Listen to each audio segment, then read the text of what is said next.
ধৃত দুজন ছাড়াও কলকাতায় নাকি এসেছিল আরেক সন্দেহভাজন জঙ্গি এবং দুদিন কলকাতায় ছিল সন্দেহভাজন জঙ্গি মোজাম্মেল শরীফ।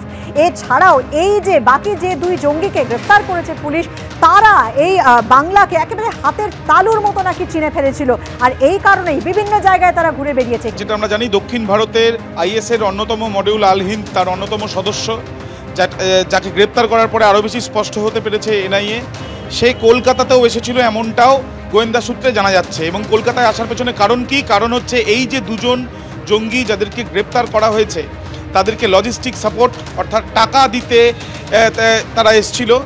এবং প্রসঙ্গত তোমায় জানাই যে যেটা সূত্র মারফত আমরা জানতে পাচ্ছি যে হোটেলের বাইরে ধর্মতলা চত্বরেই তাদের সঙ্গে কথা হয়। হোটেলে কিন্তু কোনোভাবে মোজাম্মেলকে নিয়ে এই দুজন যায়নি। অন্যদিকে যেটা আমরা জানতে পাচ্ছি যে 19 তারিখে 19 বা 20 তারিখে এই 2 তারিখের মধ্যে যে কোনো একটি ডেটে বাবুঘাট থেকে বাস ধরে এই দুজন গিয়েছিল রাঁচিতে এবং সেদিনকেই তারা সেখান থেকে পরের দিনই তারা এখানে ব্যাক করে যায় কলকাতায়। এবং এই যে তারা সেখানে গিয়েছিল সেখান থেকেও তারা বেশ কিছু সিম কার্ড সেগুলো নিয়ে আসে এবং সেই জন্যই তুমি জানো যে 70টি আর্টিকেলস ইতিমধ্যে উদ্ধার করা হয়েছে, তার মধ্যে অন্যতম 35টি সিম কার্ড।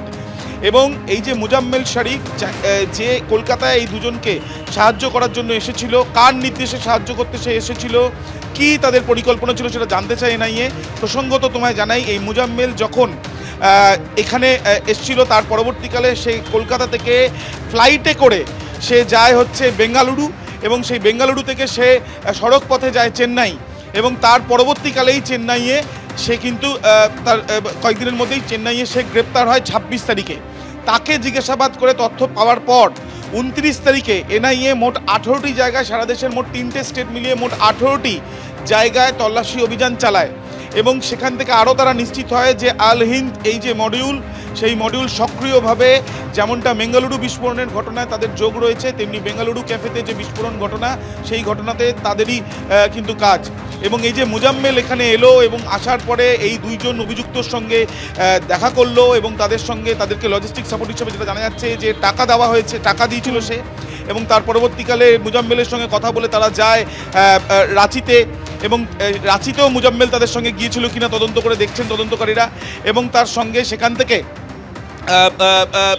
যেটা জানা যাচ্ছে যে ফ্লাইটে করে সে যেদিনকে বেঙ্গালুরুতে গিয়েছিল ফ্লাইটে করে সে গিয়েছিল কলকাতা থেকে এবং তার পরবর্তীকালে সড়ক পথে সে চেন্নাইয়ে যায় এবং সেখান থেকে সে কয়েকদিনের মধ্যেই পাকড়াও হয়। অর্থাৎ বোঝাই যাচ্ছে যে এই চক্র কতটা সক্রিয়ভাবে পরিকল্পনা করে তাদের যে মোটিভগুলো সেগুলোকে সাকসেসফুল করার চেষ্টা চালাচ্ছিল এবং কিভাবে তারা কলকাতা শহরে এসে এই দুজন অভিযুক্ত তারা গা ঢাকা দিয়েছিল, অর্থের সমস্যা হচ্ছিল বা টাকা শেষ হয়ে যাচ্ছিল। একেবারে আবির, কিভাবে গোটা বিষয়টাকে তারা পরিকল্পনা করেছিল সেই তথ্যগুলো কিন্তু সমানে সামনে আসছে।